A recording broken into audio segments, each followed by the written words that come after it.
오늘은 하이델베르크 요리문답 99에서 100문을 나가겠습니다. 하나님께서 제3계명으로 요구하시는 바는 무엇입니까? 저주나 거짓 증거 또는 불필요한 맹세를 하면서 하나님의 이름을 욕되게 하거나 잘못 사용하지 않아야 하며, 또한 그와 같이 무서운 죄를 범하는 이를 침묵 가운데 그저 바라보는 방관자가 됨으로써 그러한 죄에 함께 참여하지 않아야 합니다.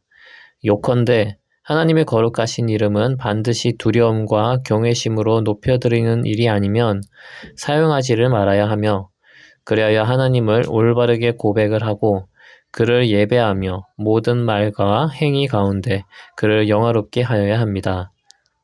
맹세를 하거나 저주를 함으로써 하나님의 이름을 모독하는 일이 그것을 막거나 금하기 위하여 최선을 다하지 않은 사람들에게조차도 하나님께서 노하실 만큼 그렇게 심각한 죄입니까? 예, 정말로 그렇습니다. 하나님의 이름을 모독하는 것보다 더 큰 죄는 없으며 그것보다 더 하나님을 노하게 하는 죄는 없습니다. 그렇기 때문에 하나님께서는 그러한 죄에 대하여 사형을 명하셨습니다. 아멘. 그리스도인은 그리스도를 따라 선행을 해야 하는 존재입니다. 그런데 그리스도를 따르는 선행은 우선 하나님을 경외하는 것으로부터 시작해야 합니다. 그러므로 하나님을 잘 섬기고 예배하는 것으로부터 선행은 시작된다고 할 수 있습니다.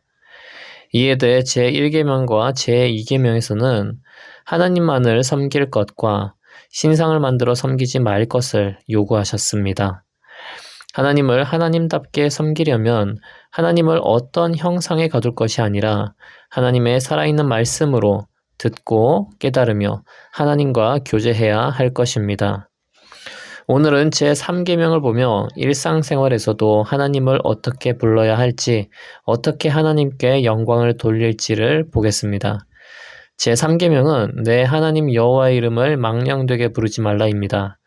이는 하나님의 이름을 함부로 부르는 것을 경계하는 가르침입니다. 하나님이 어떤 분입니까? 하나님께서는 가장 위대하신 분이시요 만왕의 왕이시며 모든 것을 주관하시는 주관자이십니다. 그렇기에 우리의 머리털까지도 아시고 마음 깊이 숨어있는 죄까지도 아시는 분이 바로 하나님이십니다. 이런 하나님이 우리를 자녀 삼으시고 우리의 죄를 용서해 주시고 사랑해 주신다고 해서, 우리의 친구처럼 교제해 주신다고 해서 하나님을 함부로 부르는 일이 있어서는 안 되겠습니다. 하나님은 경외심을 가지고 그 이름을 불러야 합니다. 그러니까 제3계명은 하나님의 이름을 거룩하게 여기며 두려워하며 경외감을 가지고 부르라는 말씀입니다. 이 하나님의 이름에는 단순히 명칭만 있는 것이 아니라 하나님의 속성과 행하신 일들, 말씀들이 다 포함되어 있다고 볼 수 있습니다. 그래서 사람이 하나님의 이름을 잘못 부르면 하나님이 하나님다워지는 것을 방해하게 됩니다. 그래서 성도는 하나님의 이름을 존귀하게 여기며 조심히 불러야 합니다. 뿐만 아니라 하나님의 이름으로 저주하거나 거짓 증거를 하거나 잘못된 맹세를 하거나 해서도 안 됩니다.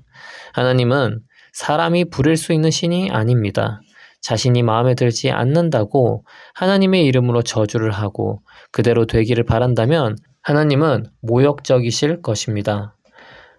하나님은 어느 누구에게도 지시를 받지 않으시고 그분의 계획과 뜻은 가장 큽니다. 그리고 하나님의 이름으로 거짓 증거하는 것도 심히 큰 죄입니다. 구약에서는 주님의 이름으로 거짓 예언을 하는 선지자들이 있었습니다. 이에 대해서 하나님께서는 그들이 자기 거짓으로 예언을 하고 있다고 지적하시며 하나님께서 그들에게 저주를 내리시기도 했습니다. 또한 고의로 사람을 속이기 위해 하나님의 이름을 대며 맹세를 하는 것도 하나님의 이름을 욕되게 하는 일입니다. 하지만 다른 사람을 속이기 위한 일이 아니라 진실로 맹세를 하는 경우이며, 또 그렇지 않을 경우에 하나님께 벌을 받을 것까지 감수하고 맹세를 하는 경우에는 하나님의 이름을 욕되게 하는 것은 아닙니다. 그럼에도 불구하고 예수님께서는 맹세를 하지 말라고 가르치셨습니다. 이는 인간의 맹세에는 한계가 있기에 고의가 아니더라도 불필요하게 하나님의 이름을 사용하지 말라고 교훈하신 것입니다. 그런데 하나님의 이름을 망령되게 하는 것은 적극적으로만 가능한 것이 아니라 소극적으로도 가능합니다. 바로 하나님의 이름을 모독하는 자들의 행동에 침묵하거나 방관하는 것이 바로 이것입니다. 우리는 방임하는 것이 죄가 없는 것이 아니라는 것을 알아야 합니다. 그러므로 우리는 잘못된 것을 방임하여서는 안 되고 지적하거나 권면해야 할 것입니다. 그럼에도 불구하고 듣는 자가 따르지 않는다면 그것은 지적한 자의 책임은 아닌 것입니다. 이처럼 하나님의 이름을 망령되게 하는 것은 적극적으로나 소극적으로나 가능합니다. 신자는 적극적으로 하나님의 이름을 거룩하게 여기며 존귀하게 생각하며 경외감을 가지고 불러야 하겠습니다. 그리고 잘못된 일에 대해서는 이를 지적하며 고칠 수 있도록 최선을 다해야 하겠습니다. 이것 또한 하나님의 이름을 존귀하게 여기는 행동입니다. 기도하겠습니다. 하나님 아버지, 주님께서 우리에게 아름답고 존귀한 하나님의 이름을 주셨습니다.